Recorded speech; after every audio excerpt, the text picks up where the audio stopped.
Talking baseball today with the Franklin Pierce Ravens and Kio Lugo in his first year up in Rindge, New Hampshire. First off, Kio, thanks for joining us. Congrats on the year that you've had thus far. Thank you, sir. Thank you. I appreciate it. I don't want to jinx it, but you are in the midst of a 14 game hit streak. Yes, So, sir. what's going really well for you? Well, I just started keeping everything simple. I started off a little rough. I was trying to do too much, trying to hit the home runs every at bat. And then I just started off with a small single. And then after that, everything just started going pretty well. Describe your style, because the epitome in baseball is being a five-tool player, right? Like you want to do a little bit of everything well. You right now are 15th, top 15 in the conference in average runs, RBI, stolen bases. You're third. You're doing a little bit of everything across the board for the Ravens. Describe your approach and how you function as a player.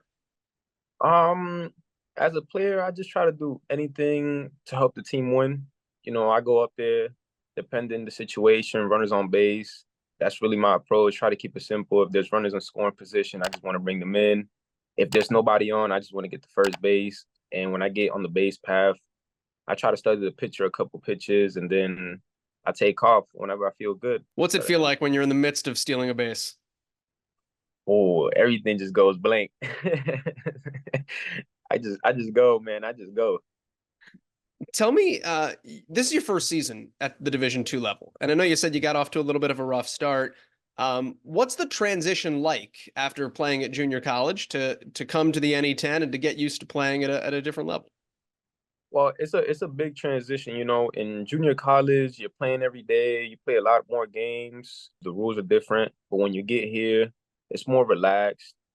You have more of a set schedule. You know what you're gonna do at practice, and obviously the campus is a lot bigger. You get to do a little more things. It's pretty much it. I know you said you changed your approach a little bit. You try to keep it simple, but also at junior college, it took a little while for you. You played 3 years, but then you jumped to Franklin Pierce and you're hitting 340 in your first season.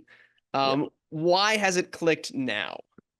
Well, the thing at junior college was I had two injuries, That would do it. so I couldn't really play much in junior college. I broke my hamate bone my freshman year, then I tore my patella tendon my second year. So it's really when you're dealing with injuries, you never find yourself. And this is my first year actually on the baseball field, playing 20 plus games. So once you get comfortable, you find yourself, you find the player that you used to be, and now you're just comfortable, and now you're just showing everybody what you could do. Let's talk about those injuries because a hamate bone for people that are not baseball folks is this guy Yeah, right in here. yeah, yeah, And then patella, we just talked about stealing bases, so now we've taken your legs away from you. yeah. What was it like to have to go through those injuries and battle through that? Man, it was a tough time because going into Walter State, I was recruited highly. And I broke my hamate bone the first game of the season, man, my first AB.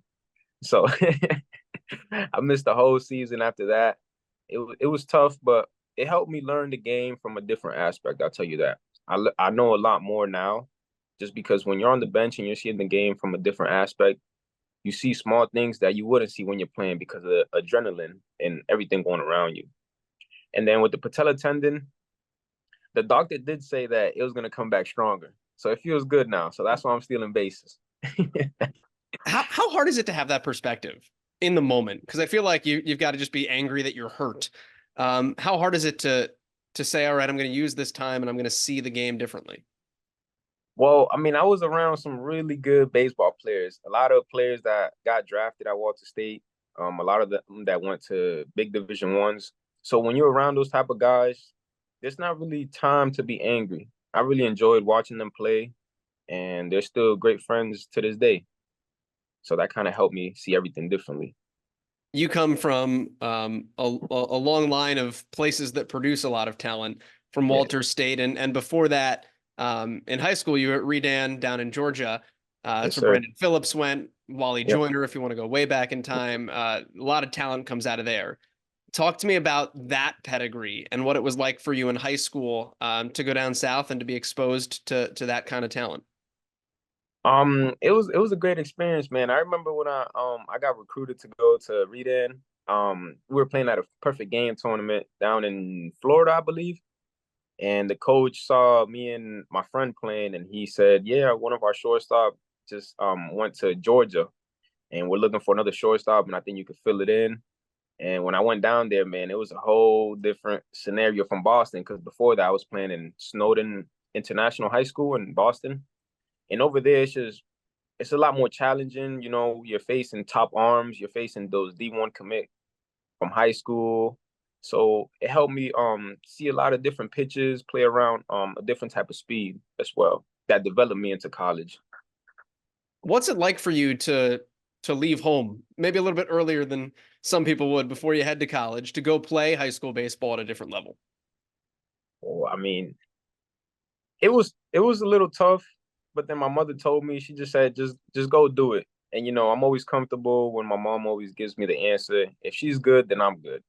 So it was only tough for like maybe 2, 3 weeks. But once she said she was good, then everything else was good.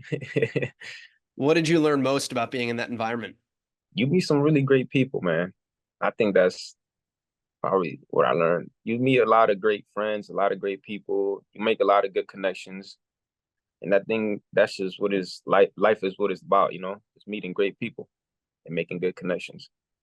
What's it like to be back closer to home now? Does your family get to see you play a little bit more?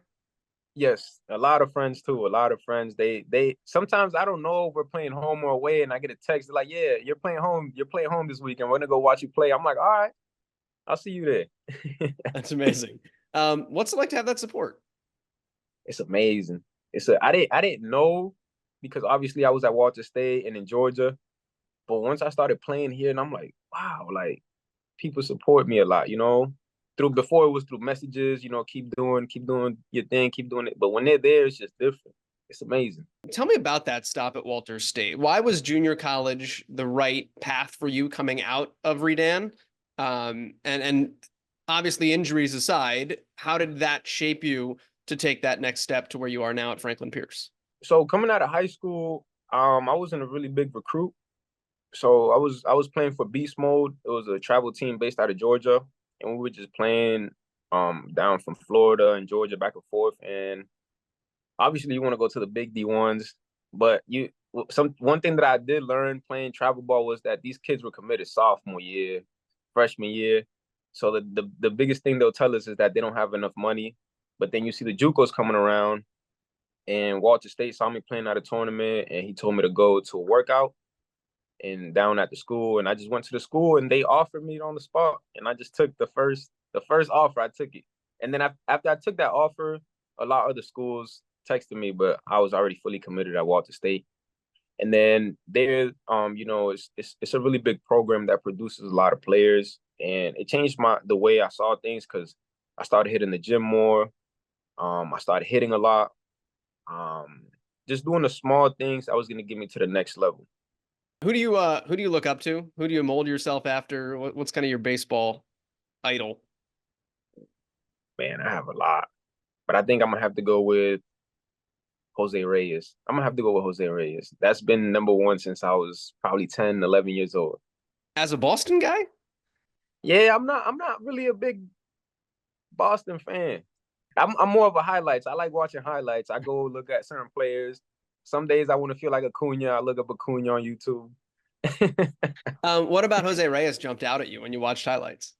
Oh man, I just love the way he plays. He hits the ball in the gap and he's down and hard trying to get a triple. He steals bases, the way he fields the ball, just his energy, you know, when he comes around, everybody feels it. And I feel like that's how I am when I'm on the baseball field or in the clubhouse. It's like Kio's here, you know?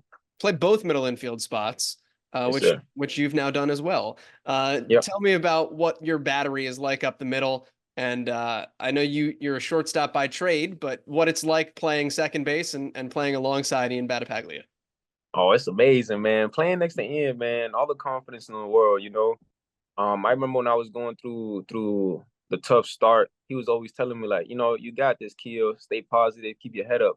And I think playing with him up the middle just gives me that confidence, and also hitting behind him gives me the confidence. So he's a great teammate, a great player, and it's amazing playing next to him. You've won 9 of 11 heading into this weekend. Why is that right now? What's gotten hot? Um, what has gotten hot? It's our bats. I'll say our bats has gotten hot. Everybody has been passing the bat. Everybody gets a base hit, has the bat down, or gets on base. And we have also slowed everything down. Instead of trying to get a hit or the big hit, we just want good ABs. Get ABs turn into hits or walks. Pass the bat is a funny terminology because I've literally been a part of teams that got hot offensively and quite literally passed the bat. They just like Yep. we're using one bat. Do you guys have any superstitions that you are into now as a team? Yeah, we use the Marucci Cat X. It's the black Marucci bat. That's the bat we pass. We use that bat, the whole lineup. Everybody's using the same bat too. Yep. That's that's amazing. Whose bat is it originally? It's the team bat. It's Okay. the team bat. Yep. Whose idea was it to say like, you know what, we're all using the same one? Well, I think Coach Chambers always said it in the fall. It all leads down to the cat. It all when I started off, I was using a different bat. I was using a Louisville Slugger. The second weekend in New York, I grabbed the Cat X, and then I got the hit. And then from there, I've been using it ever since. That's amazing. Kio, congratulations on the season that you guys have put together, and best of luck here as we head toward the postseason. Thank you very much. I really appreciate it.